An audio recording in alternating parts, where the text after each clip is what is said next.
오후 1시 마켓뉴스 나우 이동재입니다. 종전 발표를 기도했던 글로벌 증시는 트럼프 대통령의 대국민 연설 발표 이후 일제히 하락 전환했습니다. 이란과의 협상은 계속되고 있다고 설명했지만 향후 2, 3주간 매우 강력하게 타격할 것이라고 밝히면서 기대감이 사그라들었는데요. 국내 증시 현재 지수 상황은 어떨지 함께 열어보시죠. 현재 시간 국내 증시 양시장 모두 약세 흐름을 이어가고 있습니다. 코스피는 방산주 제외한 종목들 낙폭 일제히 확대되면서 4.31% 내린 5,243포인트 선 지나가고 있고요. 코스닥도 거의 대부분의 종목이 약세를 보이면서 4.92% 내린 1,061포인트 선 지나가고 있습니다. 국내 증시 일중 흐름도 자세히 짚어보도록 하겠습니다. 전쟁 종식 기대감에 오늘도 상승 출발했던 코스피였습니다. 5,500선을 돌파하면서 출발한 뒤 5,600선 탈환에 대한 기대감도 높았는데요. 다만 트럼프 대통령의 발언 이후 하락 전환하면서 5,300포인트 선도 내주면서 뒷걸음질 치게 됩니다. 코스닥 같은 경우는 상승 출발하면서 1,130포인트 선도 넘어서면서 개장했습니다. 이후 마찬가지로 하락 전환하면서 낙폭이 확대됐고요. 충격이 계속 이어지면서 1,060포인트 선까지 하락했고 현재 시간에도 일중 저점 부근 지나가고 있습니다. 이어서 매매 동향도 살펴보도록 하겠습니다. 어제 매도폭이 상당히 줄어들었던 외국인인데 오늘은 5천억 가까이 팔아치우면서 어제보다 강한 매도세를 보여주고 있습니다. 개인이 물량 받아내면서 8천억 가까운 순매수에 나서고 있고요. 어제 4조 넘게 사들인 기관은 현재 시간 5천억 원 넘게 순매도 보이고 있습니다. 코스닥은 어제 쌍끌이 매수를 보인 두 메이저 주체가 쌍끌이 매도에 나서고 있습니다. 외국인이 2,200억가량, 기관도 2,400억가량 순매도 보이고 있고요. 개인만이 5천억가량 사들이면서 지수 방어해내고 있습니다. 이어서 환율 상황 체크해보도록 하겠습니다. 1,512원으로 출발하면서 안정세를 기대하던 환율 상황이었는데요. 트럼프 대통령의 연설 이후 환율이 상승하면서 현재 시간 0.9% 오른 1,522원 선 지나가고 있습니다. 계속해서 투자 뉴스로 이어가 보겠습니다. 하나에어로스페이스가 폴란드 정부 및 현지 기업과 천무의 3차 수출 계약을 이행한다는 소식에 주가가 강세를 보이고 있습니다. 하나에어로스페이스는 전날 장마감 이후 폴란드 방산기업 WB 일렉트로닉스와 공동 출자에 설립한 합작법인 하나 WB 어드밴스드 시스템 HWB와 라이선스 및 부품 공급 계약을 맺었다고 공시했습니다. 라이선스 계약이 3,410억 원, 부품 공급 계약은 2조 240억 원 규모로 계약 기간은 두 계약 모두 2033년 10월 30일까지입니다. 앞서 하나에어로스페이스는 지난해 12월 폴란드 군비청과 사거리 80km급 천무 유도 미사일을 공급하는 약 5조 6천억 원의 3차 실행 계약을 체결한 바 있고 이번 계약에 따라 하나에어로스페이스는 HWB의 천무 유도 미사일 생산 관련 기술과 핵심 부품을 공급하는 등 현지 생산 체계를 구축하게 되며 이를 통해 폴란드 내 생산 기반을 확대하고 계약 이행 속도를 높인다는 계획입니다. 현재 시간 하나에어로스페이스의 주가 체크해보도록 하겠습니다. 트럼프 대통령의 발언에도 전쟁 장기화 및 자주국방 기대감에 방산주는 충격이 덜한 모습입니다. 현재 시간 4.8% 오르면서 139만 7천 원 선 지나가고 있습니다. 삼성 SDI가 ESS 기술 중요성을 기반으로 호실적을 거둘 것이란 증권가의 전망에 상승세를 보이고 있습니다. IBK투자증권은 오늘 삼성 SDI에 대해 1분기 영업손실은 2,120억 원으로 적자가 지속되지만 시장 기대치보다는 상회할 것이라며 유럽 전기차 믹스 개선에 따른 주요 고객사 출하 증가가 긍정적으로 작용했다고 밝혔습니다. ESS 부문 역시 북미 NCA 라인 출하가 견조하게 유지되며 실적 방어에 기여했고 소형전지는 데이터 센터 투자 확대에 따른 수요 증가로 정상화 국면에 진입했다고 설명했습니다. 특히 ESS 사업은 북미 물량이 2028년까지 이미 수주가 완료된 것으로 추정돼 안정적인 성장 기반을 확대한 상태라고 강조했습니다. 이에 따라 2분기부터는 중대형 전지 중심의 본격적인 회복이 예상된다며 목표 주가 또한 50만 원으로 높여 잡았습니다. 현재 시간 삼성 SDI의 주가 살펴보도록 하겠습니다. 코스피가 하락 전환했음에도 여전히 상승 흐름은 유지해내고 있는 삼성 SDI입니다. 현재 시간 1.16% 오른 43만 7천 원 선 지나가고 있습니다. 삼성 바이오로직스가 올해 1분기 시장 기대치를 상회하는 실적을 내놓을 것으로 전망되면서 성장 기대감이 높아지고 있습니다. 증권가에선 삼성 바이오로직스에 대한 보고서를 잇따라 발표하며 1분기 매출은 1조 2천억 원대, 영업이익은 6천억 원에 가까울 것으로 바라봤습니다. 전년 동기 대비 20% 중후반의 매출 성장과 30% 안팎의 이익 증가를 공통적으로 전망했습니다. 키움증권은 지난해 4분기 이연된 물량이 1분기에 반영되며 통상적인 1분기 매출 비중을 상회할 것이고 최근 환율 급등도 긍정 요소로 작용한다고 밝혔습니다. 유한타증권은 생물보안법 시행에 따라 미국의 연내 규제 기업 명단 발표 이후 삼성 바이오로직스 및 중국의 CDMO 기업들의 수주 확보가 이어질 것이라고 평가했고 최근 마무리된 미국 현지 생산시설 인수로 관세 변수 대응력까지 갖추게 됐으며 연간 매출 가이던스가 약 5% 가까이 상향될 수 있다고도 덧붙였습니다. 현재 시간 삼성 바이오로직스의 주가 살펴보도록 하겠습니다. 오름폭을 장 초반보다는 많이 반납했지만 여전히 상승세 이어가고 있는 삼성 바이오로직스입니다. 현재 시간 1.59% 오르면서 159만 7천 원 선 지나가고 있습니다.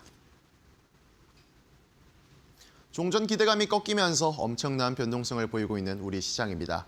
어제 상승 흐름을 이어갈 수 있을 것으로 보였지만 트럼프 대통령의 발언에 글로벌 증시가 일제히 하락 전환을 보이고 있는데요.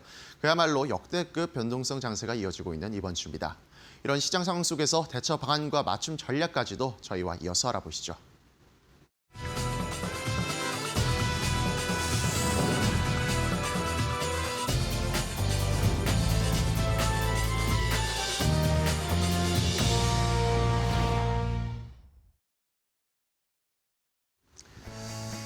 자, 웃장의 출발도 이데일리 TV와 함께 해주시죠. 마켓나우 3부로 이어가도록 하겠습니다. 역시 트럼프가 트럼프했습니다. 어제도 말씀드렸지만 이 대국민 연설을 하겠지만 믿을 수는 없다라고 제가 말씀을 드렸는데 그렇게 돼버렸습니다. 우리가 전쟁을 바로 끝내줄 거라는 기대감이 너무 컸던 것 같아요. 트럼프 대통령이 호락호락하게 그렇게 끝낼 사람이 아니라는 것도 저희가 미리 인지하고 그것에 대한 대비책도 분명히 마련을 하셨어야 하는 상황이었다라는 거를 다시 한번 체크를 해봐야 되겠고요. 그렇다고 해서 내용이 크게 달라진 건 없습니다. 우리가 그동안 알고 있었던 미국과 이란과의 전쟁 양상을 그냥 그대로 브리핑하는 식의 대국민 연설이 있었죠. 이란과의 대화는 하고는 있는데 이성적인 이 리더들과 이야기를 하고 있다라고 계속 얘기했고, 근데 만약에 여기에서 호르무즈 해협을 열지 않으면 그러면 2, 3주 안에 강하게 타격을 할 거다라는 이야기를 하면서 크게 변한 건 없는데 우리의 기대가 너무 컸기 때문에 실망이 너무 또 크게 나오는 시장이 나타나고 있다는 거, 너무 저희가 또 흔들리거나 충격을 받아서는 안 될 것 같습니다. 자, 이렇게 그렇다고 해서 지수가 5천 아래로 떨어지거나 이러지는 않고 있잖아요. 그런 것들을 봤을 때 어쨌든 우리 시장은 아직까지는 견조하게 좀 방어를 해주고 있는 상황입니다. 자, 그러면 이런 시장에서는 어떻게 해야 될까요? 이렇게 흔들리는 지금 올라가는 방산주나 해운주 이런 걸 따라가야 할까요? 아니면 이런 것들에도 불구하고 올라갈 수 있을 업종들을 찾고 종목을 찾아서 투자를 해야 될까요? 후자가 조금 더 안정적이지 않겠습니까? 그래서 오늘은 어제 이어서 2차 전지 관련된 종목들 이야기를 좀 해봐야 할 것 같습니다. 오늘 2차 전지가 견조하게 잘 버티고 있잖아요. 왜 그런지도 확인해 봐야 되겠고요. 또 어떤 종목도 시장에서는 좋게 보고 있는지 함께 앵커 브리핑으로 오늘도 ESS 2차 전지 관련된 이야기를 해보도록 하겠습니다. 자, 어제도 제가 삼성 SDI 한번 말씀을 드렸잖아요. JP모건에서 삼성 SDI에 대한 전망을 좋게 하면서 목표 주가를 많이 올렸다라고 말씀드렸는데 오늘 삼성 SDI 잘 버티고 있죠. 그 외에도 2차 전지 종목들이 그래도 시장이 무너지는데 잘 견조하게 버텨주고 있습니다. 자, 어제는 JP모건이었고 오늘은 모건 스탠리입니다.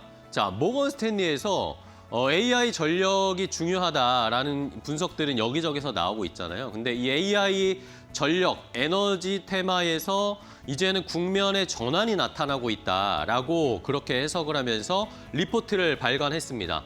이러면서 새로운 웨이브, 새로운 물결이 찾아오고 있다라는 이야기였는데요.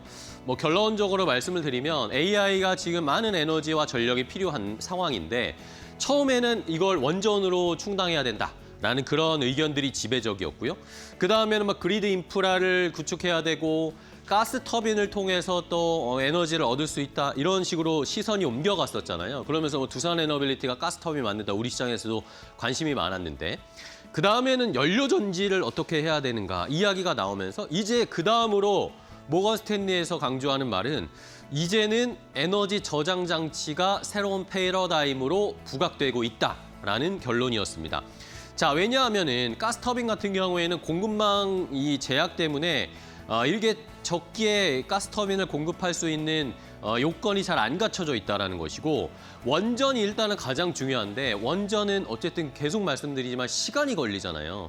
그러다 보니까 즉시 배치할 수 있는, 즉시 에너지를 저장하고 이걸 사용할 수 있게 할 수 있는 에너지 저장 장치가 가장 중요해지는 시기가 왔다. 이런 새로운 국면으로 접어들었다고 하면서 ESS의 가치를 상향하고 재평가해야 된다라고 모건 스탠리에서 이야기를 하는 그런 리포트였습니다. 자, 다음 페이지를 볼까요? 그 구체적인 내용들을 보면 자, 이제 AI 전력은 용량을 크게 에너지를 많이 만드는 것도 중요한데 그보다 더 중요한 것은 지금 이제는 이 에너지를 플렉서블하게 유연성 있게 사용할 수 있느냐가 굉장히 중요하다라고 이야기를 한 겁니다. 자, 전력 시스템의 패러다임의 전환이 말씀드린 것처럼 수요를 대비해서 선제적으로 많은 에너지를 뽑아낼 수 있는 시설이 중요하다라는 것의 패러다임에서 이제는 ESS처럼 에너지를 저장해 줬다가 이걸 재고를 활용해서 완충적으로 유연성 있게 사용할 수 있는 시설이 필요하다라는 건데 왜냐하면 AI의 그동안은 트레이닝, 학습에 많은 이 전력이 필요했었는데 이 학습할 때는 전력 수요가 사실 일정합니다. 이렇게 학습시키는 데이터가 일정적으로 계속 유입시키는 방식으로 학습을 하니까 에너지가 일정 부분이 필요했고 일정하게 안정적으로 공급되면서 많이 필요했다면 이제는 추론의 시대로 넘어왔잖아요. 추론은 어떻게 됩니까? 실시간으로 사용자들이 갑자기 사용량이 늘어날 수도 있고 아니면은 조금 줄어들 수도 있고 이렇게 사용자 반응에 따라서 수요가 막 요동치잖아요. 그러면 갑자기 과부하가 걸렸을 때도 에너지를 안정적으로 공급해 줄 수 있는 그런 시스템을 만들어야 된다. 그게 에너지 저장 장치로 가능하다라고 모건 스탠리에서는 이야기를 하고 있었습니다. 그 최적의 솔루션이 ESS다라고 분석을 했고요. 자, 그리고 ESS를 사용하게 되면, 구축하게 되면 경제적으로도 비용적으로도 절약되는 측면이 있다는 겁니다.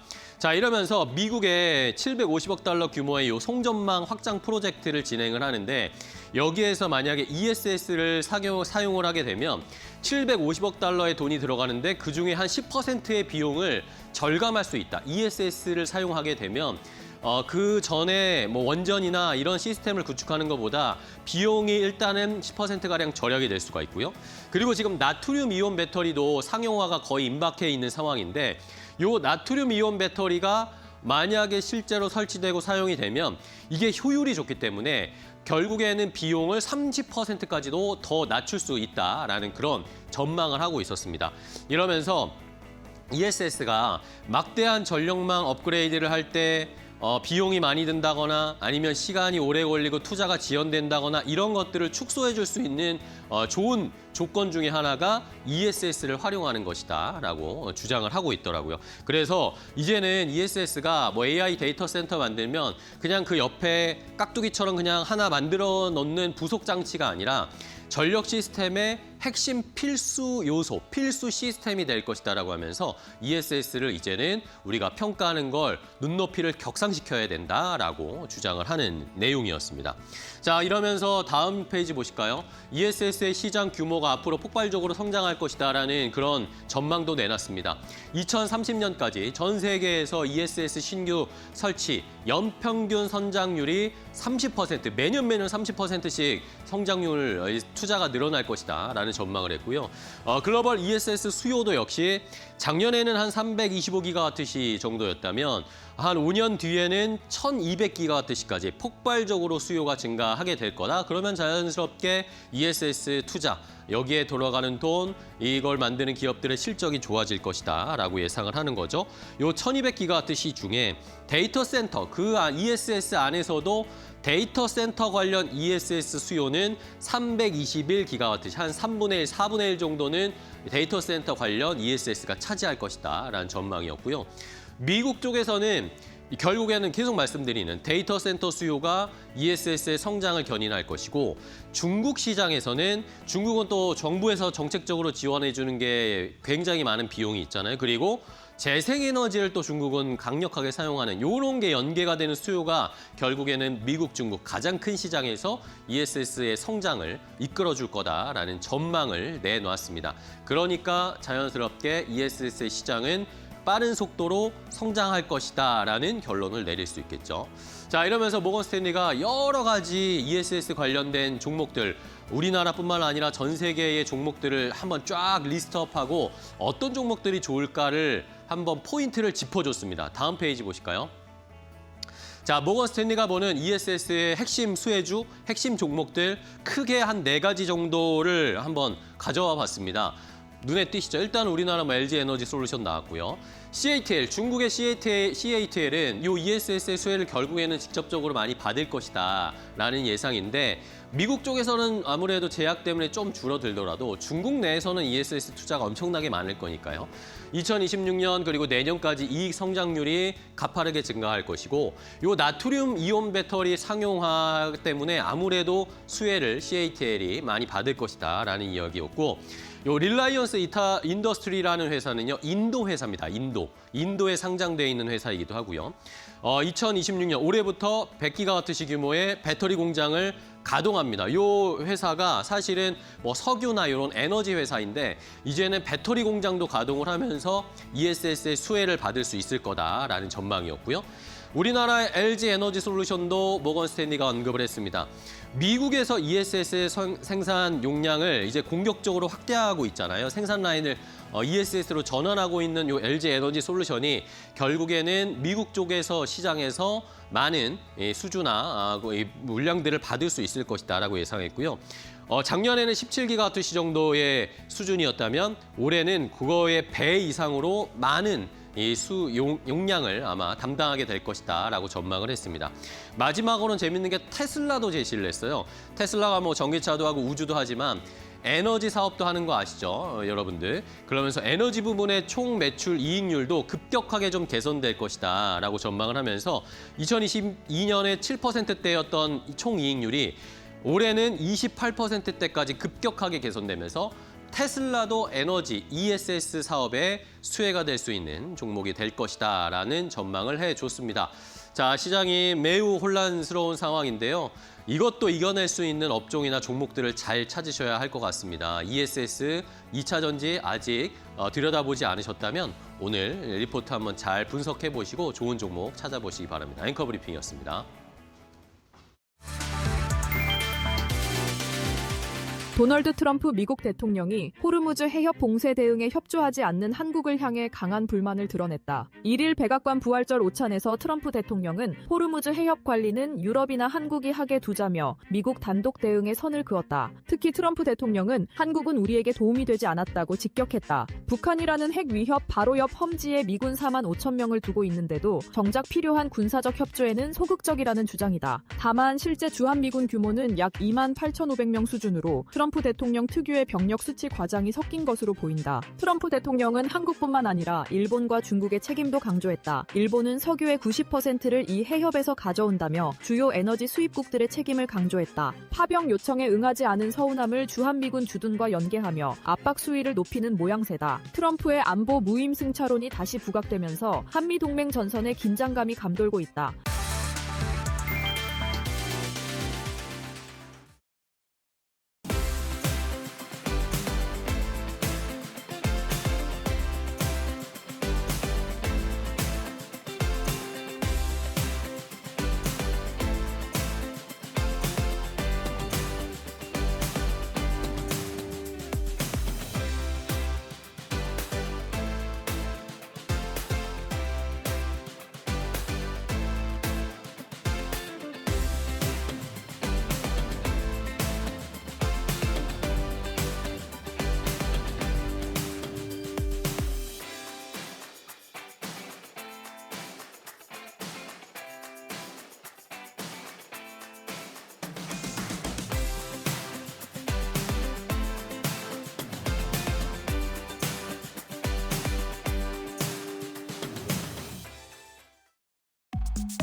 자, 오늘도 시장에서 돈 되는 섹터 테마 찾아서 종목까지 선정해서 한번 분석해 보도록 하겠습니다.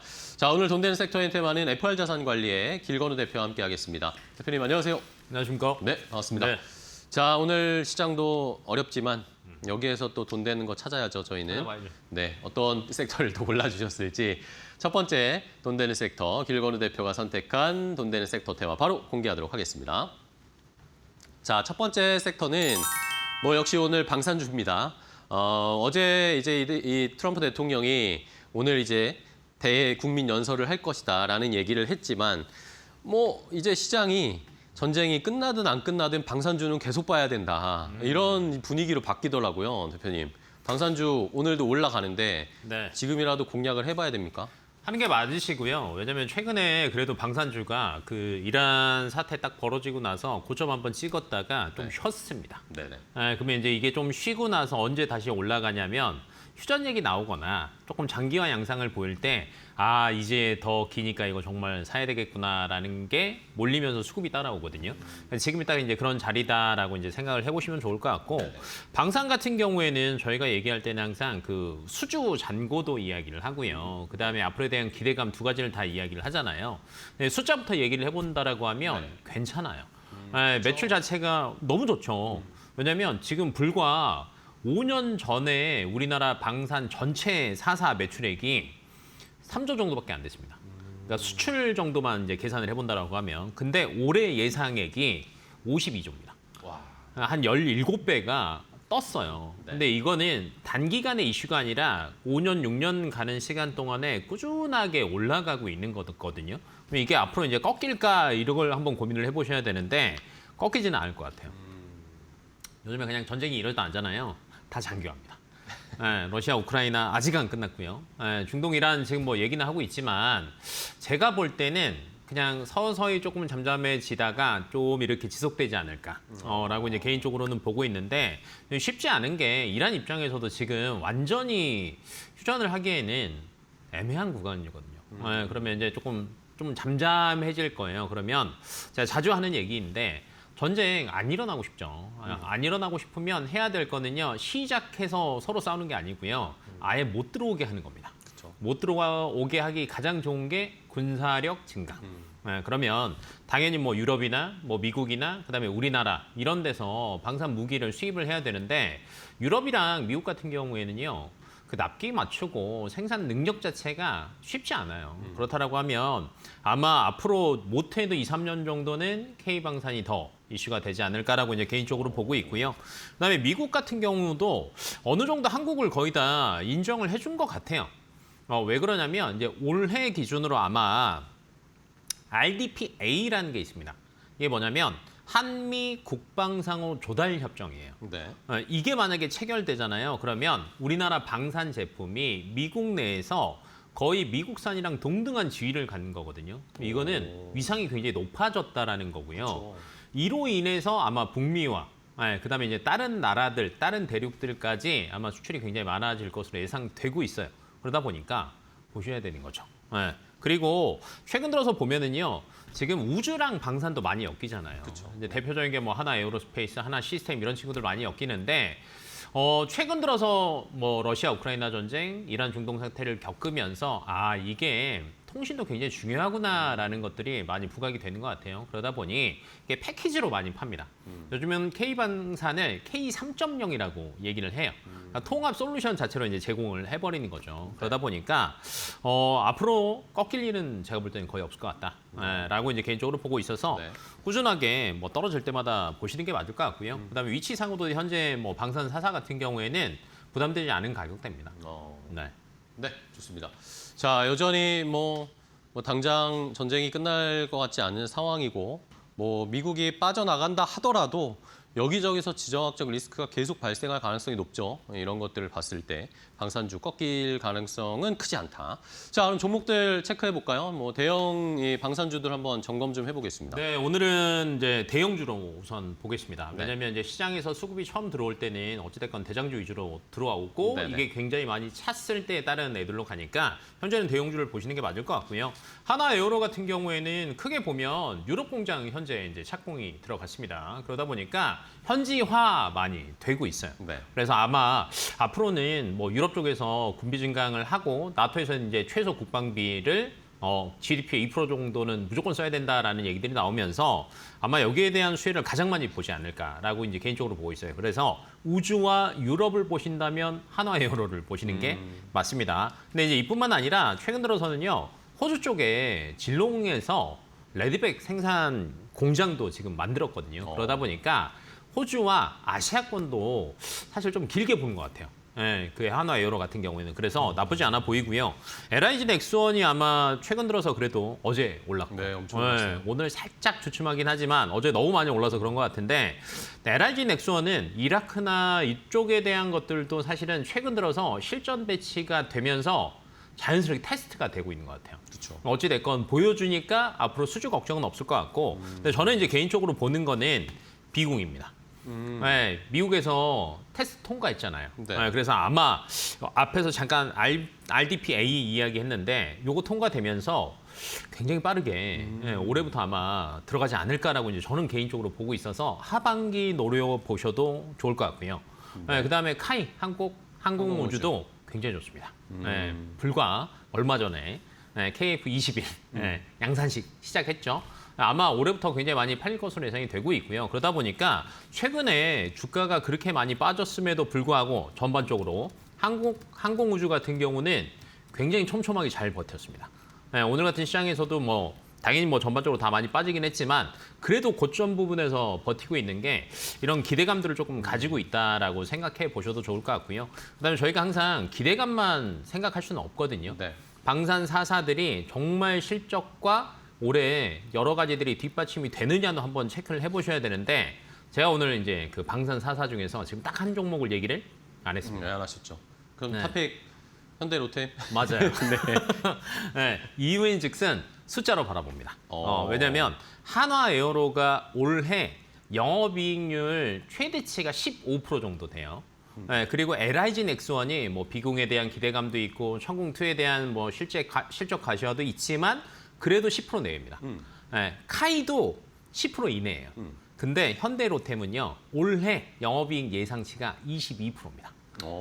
네, 매출도 아마 작년 대비해서 20% 정도 늘 것으로 예상되고요. 영업이익이 54% 정도 늘면서 방산 4사 중에서는 가장 실적이 뒷받침될 것으로 예상이 돼요. 왜냐하면 시장이라는 게 기대감만으로는 항상 가지는 못하거든요. 여기서 실적이 어느 정도 뒷받침이 되느냐에 따라서 주가가 버티고 못 버티고가 결정이 돼요. 근데 오늘 주가도 딱 보시면은 7% 정도 올라갔잖아요. 제일 많이 오르네. 네, 제일 많이 올랐습니다. 다른 친구들은 그래도 좀 빠졌는데 두 가지 이유가 있다고 봅니다. 첫 번째, 다른 애들 올라갈 때 별로 못 갔습니다.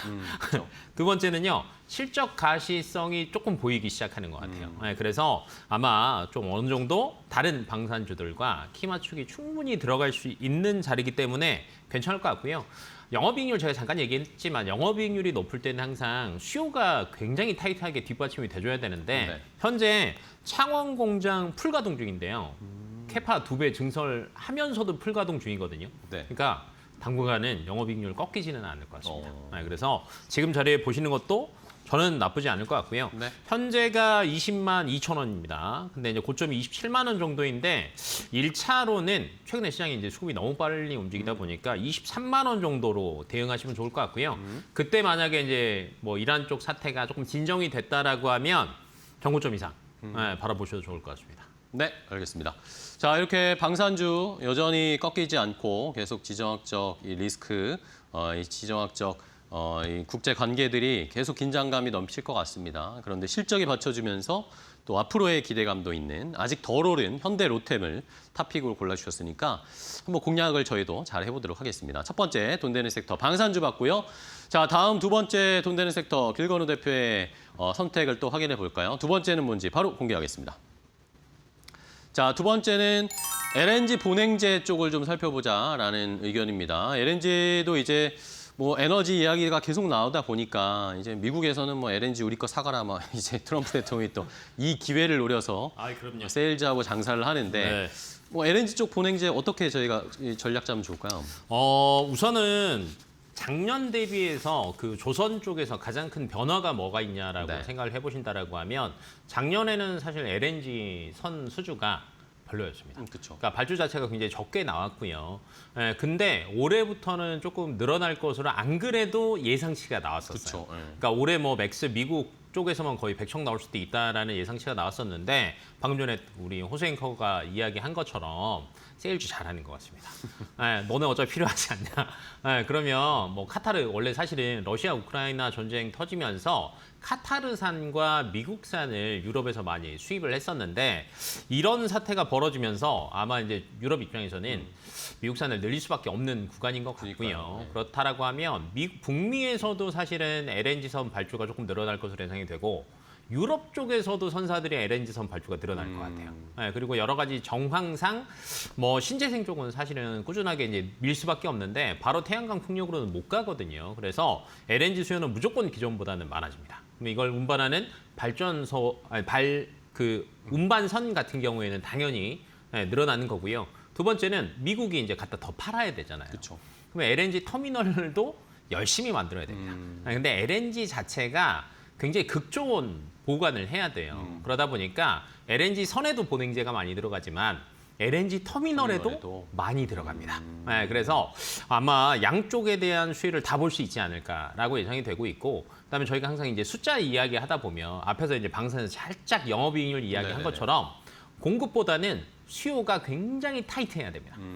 수요가 굉장히 늘어난 상태에서 이거 물량 거의 소화를 못할 정도까지 와줘야 사실은 가격이 올라가는 거거든요. 근데 지금 최근에 보니까 보냉제 쪽이 아마 내년쯤 되면 거의 물량이 꽉 찰 것 같아요. 왜 그러냐면 보냉제를 거의 우리나라 한국카본이랑 동성화인텍이 네. 대부분 생산을 하고 있거든요. 근데 이 친구들의 맥스 캐파가 1년에 한 60척대 정도밖에 안 돼요. 근데 앞에서 제가 올해 예상치만 100척 이야기를 했죠. 넘을 거라고. 네, 근데 유럽 쪽에서 더 늘어날 거라고 얘기를 했어요. 그러면 요거만 합쳐도 이제 100척이 훌쩍 넘어갑니다. 그러면 이제 올해 수주를 받으면 이제 내년부터 그 전에 수주 받은 것까지 있으니까 점점점 차기 시작을 해요. 그러면 이제 이 이야기가 리포트들로 나오기 시작한다라고 하면 굉장히 빠르게 주가 회복이 있을 수도 있으니까 현재 기준에서는 LNG 보냉제를 보시는 게 맞을 것 같고요. 그 다음에 이것도 있습니다. 중국이 항상 조선 얘기할 때 우리 턱밑까지 쫓아왔다. 뭐 많이 뺏어간다. 이런 얘기를 합니다. 근데 여전히 LNG선은 강점을 가지고는 있지만 중국 쪽도 분명히 어느 정도는 가져갈 거예요. 근데 보냉제가요. 기술력이 또 의외로 높습니다. 보냉제는 우리 걸 쓰나요? 맞습니다. 우리나라 걸 굉장히 많이 갖다 쓸 수밖에 없는 상황이다 보니까 국내 수요도 있고요. 해외 수요도 있고요. 중국향도 있습니다. 그래서 크게 본다라고 하면 수요는 굉장히 타이트할 것 같습니다. 그래서 꾸준히 한번 체크해 보시면 좋을 것 같습니다. 네, 좋습니다. 네. 자, 그러면 종목을 알아봐야 될 텐데 뭐 힌트를 주셨어요. 두 개밖에 없습니다. 먼저 뭐 볼까요, 그러면? 우선은 한국 카본 같은 한국 경우가 카본? 사실은 괜찮아요. 그리고 매출 비중을 본다라고 하면요. 내수가 70% 정도가 되고요. 수출이 30% 정도가 됩니다. 네네. 근데 이제 동성와인텍은 매출에서 내수가 90%고요. 수출이 10%입니다. 근데 한국카본은 그러면 이제 수출 30%가 어디서 나오냐? 중국 것도 많아요. 중국. 그래서 중국이랑 우리랑 맨날 싸울 때 한국카본이 조금 더 잘 갑니다. 그래서 매출 구조를 본다라고 하면 나쁘지 않아 보이고요. 근데 이제 저는 이제 둘 중에 하나 어차피 우리가 골라야 된다라고 네네. 하면 동성화인텍이 그래도 조금 더 나아 보이는 게 현재 북미 향에서 나오는 발주가 훨씬 더 많을 것으로 예상이 되는데 이걸 중국 쪽에서는 거의 제가 볼 때는 못 가져갈 것 같습니다. 그렇다라고 하면 당연히 내수 비중이 거의 90%인 동성화인텍이 동성화인텍이. 훨씬 더 수혜를 볼 수 있는 구간에 들어가고요. 그다음에 저희가 항상 그 원가 얘기를 안 할 수는 없잖아요. 근데 이제 동성화인텍 같은 경우에는 사실은 조금 수직 계열화가 돼 있습니다. 그래서 마진율이 조금 더 높아요. 그리고 무엇보다도 사실은 최근 들어서는 고점 이상을 넘기는 게 이렇게 매크로가 굉장히 안 좋을 때는 쉽지는 않거든요. 왜냐면 뭐 좀 올라갔다 싶으면 매크로 안 좋으면 또 수급 빠지고 이렇게 돼버리니까 그러면 가격대 위치도 잘 체크를 하셔야 되는데 동성화인텍 같은 경우에는 21,000원대 저점 거의 다 다진 것 같고요. 그 이하로는 잘 안 빠지는 것 같습니다. 근데 이제 현재 오늘 기준으로 봤을 때 23,450원. 충분히 매력적인 가격대에 있다라고 보고 있고 개인적으로. 그다음에 고점이 34,000원인데 앞에서 잠깐 얘기했잖아요. 수급이 어지러울 때는 고점까지는 한 번에 가기는 어렵다. 그렇다라고 하면 한 28,000원 정도까지는 어렵지 않게 저는 이제 개인적으로 갈 수 있을 거라고 보고 있고 하반기까지 풀로 보신다라고 하면 정고점 뚫는 것들도 어렵지 않을 것으로 보입니다. 네, 알겠습니다. 네. 자, 이렇게 LNG 본행제 쪽 LNG선 발주가 올해 대폭 늘어날 가능성이 높다. 그 안에 들어가는 본행제, 또 우리나라 본행제 업체들이 잘하니까 두 종목 일단은 한국카본과 동성화인텍 주셨는데 내수에 조금 더 비중이 높은 동성화인텍을 오늘 탑픽으로 골라드렸으니까요. 시청자분들도 잘 공략해 보시기 바랍니다. 자, 오늘 돈되는 섹터 엔테마 길건우 대표와 함께했는데요. 대표님 오늘 또 좋은 종목 소개해 주셔서 감사하고요. 다음 시간에 또 뵐게요. 네. 고생 많으셨습니다.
스페이스X 역대 최대 IPO가 시작됐다. 750억 달러 조달, 기업 가치 1조 7,500억 달러로 미국 시총 6위 규모에 도전했다. 스페이스X는 미국 증권거래위원회에 비밀 초안 등록 서류를 제출하며 상장 절차에 착수했다. 재무 공개 없이 진행되는 방식으로 시장 충격을 최소화하면서 IPO를 추진했다. 특히 나스닥 규정 변경이 맞물리며 판이 달라졌다. 공모주 비율 요건이 폐지되면서 지분 5% 미만만 풀어도 나스닥 100 편입이 가능해졌고 약 5,200억 달러 규모 패시브 자금 유입 길이 열렸다. 상장 이후 내부자 매도 제한 완화까지 검토되면서 기존 IPO 관행도 흔들렸다. 머스크는 자금 흡수와 경영권 방어를 동시에 확보하는 구조를 구축했다.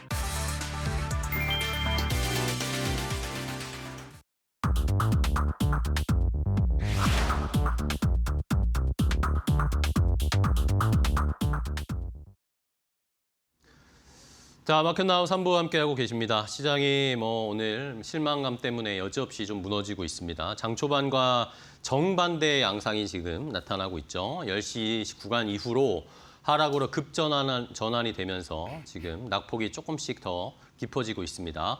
코스피는 4% 하락 중 코스닥도 4.8% 가까이 하락세를 나타내면서 그래도 코스피는 5,200선, 코스닥은 1,050선 정도는 유지를 하고 있는 모습입니다. 외국인들이 어제 선물 시장에서 좀 강하게 매수를 하면서 이제 좀 분위기 바뀌나 싶었는데 하루 만에 여지없이 또 외국인들은 현선물 강하게 매도하고 있고요. 아직 조 단위로 올라가진 않았습니다. 외국인이 5천억 원 넘게, 기관도 6천억 원 넘게 함께 매도를 하고 있는 시장의 분위기입니다. 우리만 떨어지는 건 아닙니다. 일본 니케이 지수도 우리보다는 적지만 2.4% 충격을 받으면서 니케이 지수도 하락을 하고 있고 홍콩 항생 지수나 중국 상해 종합 지수도 1% 내외로 하락세를 다 나타내고 있어서 이게 우리만의 일은 아니다라는 거 체크를 해보셔야 되겠고요. 원달러 환율은 1,552원까지 지금 올라와 버렸습니다. 1,522원까지 올라왔고 국제 유가도 다시 WTI와 브렌트유가 전부 다 $100 위로 올라서면서 다시 또 뭐 그대로 그저께 정도의 시장처럼 돌아와 버린 상황입니다. 자, 그럼 시장의 분위기를 더 자세하게 알아보겠습니다. 종목 이야기 나눠볼 텐데요. 오후장 종목 레이더 이데일리 TV의 서동구 전문위원 모셨습니다. 위원님 안녕하세요. 네, 안녕하세요. 네, 반갑습니다. 자, 서동구 위원님과 또 어떤 종목을 보면서 시장의 온도를 느껴볼까요? 첫 번째 종목부터 바로 공개하도록 하겠습니다. 자, 어떤 종목인지. 하나 에어로스페이스입니다. 이게 올라가니까 참 시장이 안 좋다는 게 느껴지는데 참 이게 어제랑 이렇게 다를 수가 있나요? 그렇습니다. 어떻게 보면 트럼프 대통령은 즐기는 것 같아요. 그런가요? 내 말 한마디에 전 세계 자산 시장이 이렇게 춤을 추니까 출렁거리는 걸. 한편으로는 정말 뭐 나르시즘이다 이런 얘기들까지 하고 있지 않습니까? 네. 뭐 어떤 면에서는 뭐 모든 분석과 어떤 기업의 본질 가치 뭐 이런 게 아무 의미가 없는 시장이 지금 네, 계속 그러니까요. 전개가 되고 있다 이렇게 이해하시면 되겠고 그럼에도 불구하고 이런 상황 속에서 어제 급반등 그리고 오늘도 10시까지의 어떤 시장에서의 급반등과 그리고 급락이 나타나고 있는 시점 속에서 그래도 버티고 있는 섹터나 종목들을 네. 우리가 관심 있게 보자. 그렇죠. 네. 이렇게 말씀을 좀 드리고 싶습니다. 오늘은 어제도 물론 방산주들 LIG 넥슨이 중심이 됐습니다만은 또 방산주들 쪽에서는 하나 에어로스페이스라든가 뭐 현대로템이라든가 현대로템이 이런 종목들이 또 올라오고 있다라는 거죠. 물론 나사에서 54년 만인가요? 아르테미스 2호 유인 우주선이 발사가 됐고 앞으로도 뭐 3호, 4호 계속 한다라는 이런 얘기들. 거기에 이제 또 스페이스X도 이번 달 중으로 기업 공개가 네. 예상이 되면서 결국 우주항공이라든가 이런 쪽에 지속적인 관심을 가질 수밖에 없는 그런 여건이 조성되고 있다 이렇게도 말씀드릴 수 있을 것 같습니다. 결국 이러한 부분들을 염두에 둔다라면 추가적으로 천무 폴란드 3차 계약 수출 본격화라든가 이러한 부분들에 있어서도 상당히 의미 있는 모습이 진행될 가능성이 높지 않을까 이렇게 말씀드릴 수 있습니다. 결국 이러한 내용들이 중심이 되면서 하나 에어로스페이스 같은 경우에도 사실은 하방에 대한 지지력을 보여주면서 올라오고 있다라는 거 네네. 이러한 부분이 의미가 있는데요. 특히 이제 이 천무 폴란드 3차 계약과 관련돼서도 이걸 교두보로 하면서 유럽 시장 쪽이라든가 앞으로 이제 전쟁이 끝나고 나면은 중동 쪽에서의 추가적인 수요는 네. 뻔한 거 아니겠느냐. 오히려 이런 기대감들이 방산주들에 대한 기대감을 크게 해주고 있다라고 말씀드릴 수 있는데 지금 차트의 모습을 보시면요. 하나 에어로 같은 경우에도요. 뭐 지난번에 전쟁이 나면서 이렇게 171만 원까지 올라왔던 이러한 모습 이후에 원위치가 된 듯한 이러한 모습이지만 하방을 상당히 견조하게 잘 버텨주면서 지금 오히려 이 중심값이라고도 할 수 있는 13만 원에서부터 14만 원 이상을 올라서 주고 있는 이러한 모습들은 이제 저점이 어딜까라고 걱정들도 했습니다만은 13만 원, 12만 원에 대한 지지력을 확실하게 지금 보여주고 있는 이러한 모습이다라고 120, 볼 수가 130, 있습니다. 120만 원이죠. 그런 측면에서 본다라면 이제는 120만 원이 다시 내려오는 게 아니라 130만 원에 대한 지지력이 보여준다라면 직전의 고점을 다시 한번 돌파 시도할 수 있는 그런 여건을 만들어주는 게 아니냐 이렇게 말씀드리면서 결국 계속 지금의 시장은 급등 시에는 쫓아가는 매수 자제, 급락 시에는 저점 매수 할 수 있는 섹터 중에 하나가 방산 쪽 그리고 또 하나 에어로스페이스 같은 종목 아니겠느냐 이렇게 말씀드리겠습니다. 네, 알겠습니다. 자, 오늘 하나 에어로스페이스는 다시 140만 원대를 복귀했습니다. 여전히 전쟁이나 이런 지정학적 리스크, 전쟁이 만약에 이란전이 종전이 된다 하더라도 이거는 계속 봐야 된다라는 의견들이 이제는 지배적이네요. 그런 상황이니까 떨어질 때, 조정 나올 때 방산주 공략하는 전략 잘 한번 적용해 보시기 바랍니다. 첫 번째 하나 에어로스페이스 봤고요. 자, 다음 두 번째 종목은 뭘까요? 바로 또 확인해 보겠습니다. 공개합니다. 자, 포스코 퓨처엠입니다.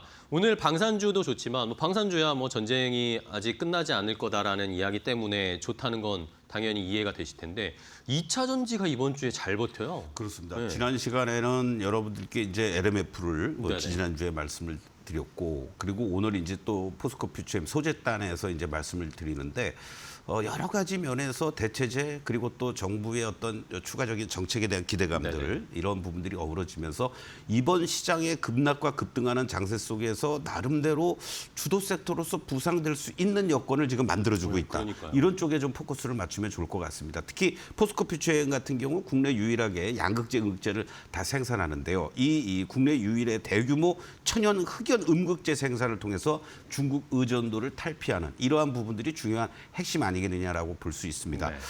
이 천연 흑연만 연간 한 7만 4천 톤 정도, 그리고 또 인조 흑연도 8천 톤 가량, 그리고 또 양극재 쪽에서 17만 5천 톤을 생산하는 이러한 부분들을 감안한다라면 대중국 견제와 관련돼서는 우리나라뿐만이 아니라 미국의 어떤 움직임들을 감안했을 때는 반사 이익을 또 많이 볼 수 있는 대표적인 기업 아니겠느냐 이렇게 말씀드릴 수 있겠고요.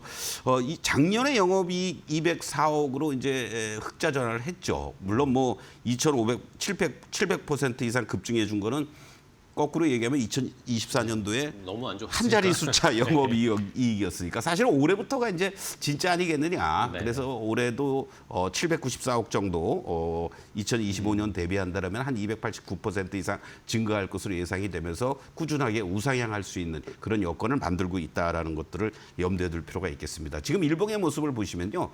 이 17만 원에 대한 하단은 이제 확인이 됐다라고 볼 수 있을 것 같습니다. 무슨 얘기냐면 지난번 구간에서도 12월이었었죠. 상승한 이후에 17만 원에 저점 잡고 다시 이제 또 24만 원 돌파, 그리고 이 급락하는 과정들 속에서도 이 17만 원에 대한 지지력을 잘 보여주면서 일정한 아직은 박스권의 상하단에서 움직인다. 이렇게 네. 볼 수가 있겠는데 현재 시점에서만 놓고 본다라면 20만 원 초반 자리를 중심으로 해서 여러분들이 만약에 이번 구간에서 25만 원을 돌파하는 흐름들이 나와준다라면 30만 원대 이상까지도 전진이 가능한 그런 모습을 지금 보여주고 있다. 이렇게도 말씀을 드리겠습니다. 네, 알겠습니다.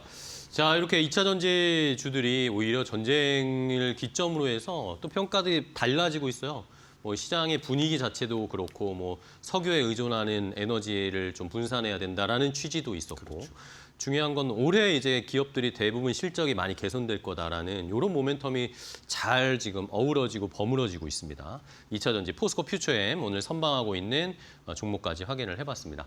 자, 마지막으로 한 종목을 더 볼까요? 마지막 세 번째 종목은 뭔지 공개하겠습니다.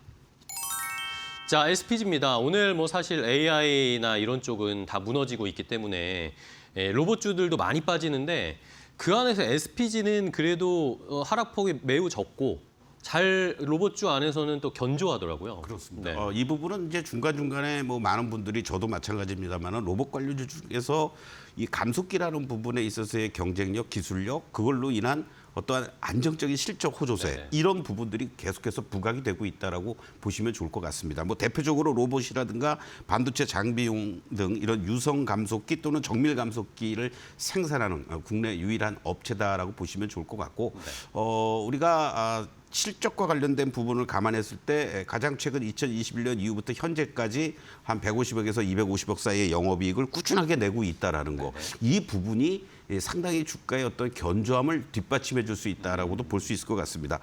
뭐 특히 이제 본격적인 휴머노이드 시장을 감안했을 때 결국은 자막에도 나왔습니다만 관절, 감속기 쪽 부분 네. 이 부분이 새로운 성장의 모멘텀, 실적 호조세를 뒷받침해 줄 수 있는 요인이 아니겠느냐라고 볼 수 있겠고 일봉의 모습으로 보시면요. 지난번에 이제 1월 말이었었죠. 16만 5천 원을 기록했던 이 흐름 이후에 사실은 견조하게 하방을 잘 잡아 주었습니다. 이 자리가 이제 한 13만 원 정도가 되는 자리인데요. 그러나 이 전쟁 여파로 인해서 한 단계 레벨 다운이 됐지만 그럼에도 불구하고 이 10만 원에 대한 지지력을 잘 보여주고 있는 걸 감안한다라면 오히려 10만 원에 대한 이탈가를 설정해 놓고 지금부터 조금씩 로봇 관련주 쪽에서 실적이 뒷받침돼주면서 성장의 모멘텀이 있는 SPG 충분히 분할 매수할 수 있는 위치 아니겠느냐 이렇게 말씀드리고 1차적으로는 물론 13만 원이 저항입니다만은 직전에 요 고점대가 형성이 되어 있는 15만 원을 1차 목표가로 여러분들께 제시해 드리도록 하겠습니다. 네, 알겠습니다. 자, 로봇주들 오늘 또 많이 좀 하락을 하고 있는데 그 안에서도 로봇주도 이제 좀 옥석을 가릴 필요가 있는 타이밍이 됐어요. 이제 실적이 어느 정도 받쳐주는 로봇주 안에서도 이제는 기대감만으로 가기는 쉽지 않죠. 특히 이제 레인보우 로보틱스와 로보티즈 SPG 요 3인방들의 움직임을 여러분들이 잘 보시면서 대응해 나가면 좋지 않을까 이런 말씀 드리고 레인보우 로보틱스는 사실은 내부자 거래와 관련된 이런 조사가 아직 끝나진 않았습니다만은 막바지를 향해서 가고 있다라는 거. 그렇다면은 레인보우에만 국한되는 것이 아니라 다른 여타 로봇 관련주들의 움직임도 영향을 미치니까 같이 이렇게 보시면서 대응하면 좋을 것 같습니다. 알겠습니다. 자, 이렇게 오늘 SPG까지 서동구 위원님과 함께 살펴봤습니다. 오늘 좋은 종목 소개해 주셔서 감사하고요. 위원님, 다음 시간에 또 뵙겠습니다. 오늘 고생하셨어요. 자, 마켓나우 3부 저희가 준비한 종목은 여기까지 설명을 드리고요. 저희는 또 내일 오후 1시에 더 좋은 종목 가지고 인사드리도록 하겠습니다. 끝까지 시청해 주신 여러분 고맙습니다.